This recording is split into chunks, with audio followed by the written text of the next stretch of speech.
All right, let's dive right in. Today, we're breaking down a pretty intense document that's been sent to religious and political leaders all over the world.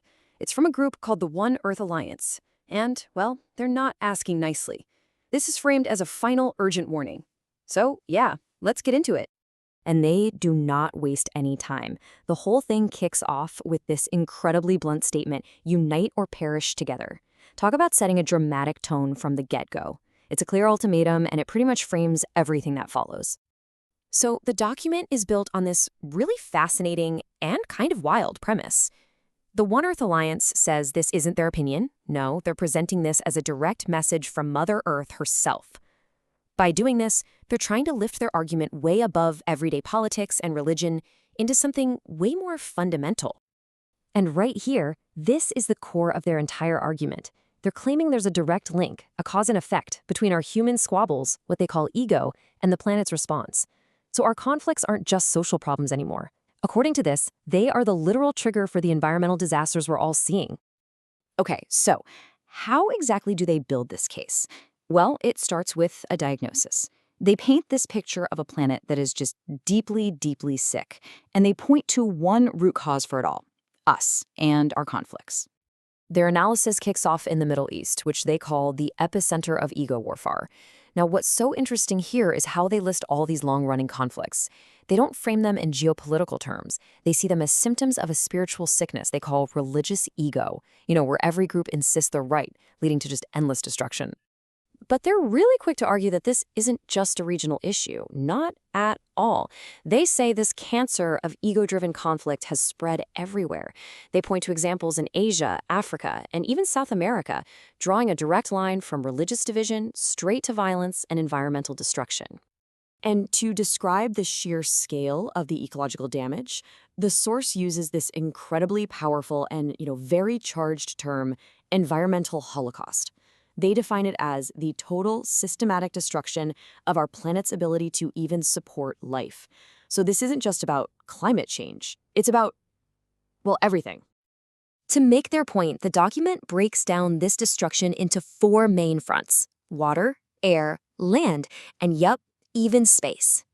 They argue that from our poisoned rivers all the way up to the junk orbiting our planet, we are literally dismantling our own home piece by piece. Okay, so after laying out the problem in pretty grim detail, the document shifts to the consequences. And this is where it gets even more provocative, if you can believe it. It argues that all these natural disasters we keep seeing, they're not random. They are a direct, conscious response from the planet. Now, have a look at this. The source makes some seriously direct connections. It suggests specific disasters were divine warnings, targeted at places with high levels of what it calls karmic debt, everything from war and corruption to just massive carbon emissions. They're basically arguing for a kind of cosmic justice, with nature as the judge, jury, and executioner.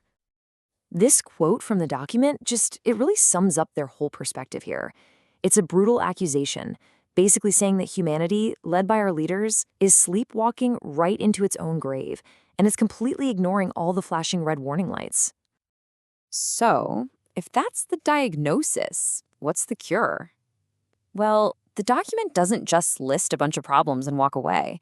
It actually offers a detailed plan for healing, which is this really interesting mix of spiritual practice and very practical policy ideas. The healing process, they say, has to start from within. The source lays out this universal meditation for all leaders, no matter their faith.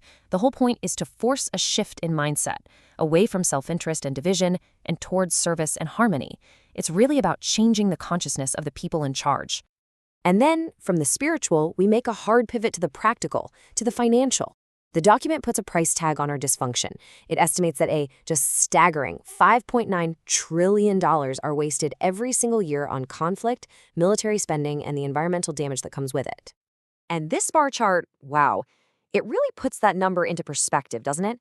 It shows the trillions we waste on destruction right next to the, frankly, tiny amounts needed to solve huge problems like world hunger or a lack of clean water.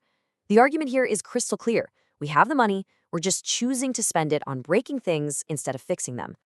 So, all of this leads to the final section of the document, the grand finale. It presents humanity with an ultimatum, laying out two paths forward, and arguing that we are standing at the most critical crossroads in our history. And the choice is presented as just a simple, stark binary. One path, the one fueled by ego, leads straight to environmental collapse and more disasters. The other path, built on collaboration and service, promises not just to fix things, but for civilization to actually evolve. The source is very clear. It's one or the other. There's no middle ground. And if that choice wasn't stark enough, they attach a terrifyingly short timeline to it. The document claims that our collective global karma is in the red right now, and that we have a critical window of just the next 2 to 3 years to make a radical change. If we don't, it predicts that nature's backlash will speed up so fast we simply won't be able to survive it. And so, the document leaves us with that question hanging in the air. It's aimed at world leaders, sure, but really it's aimed at all of us.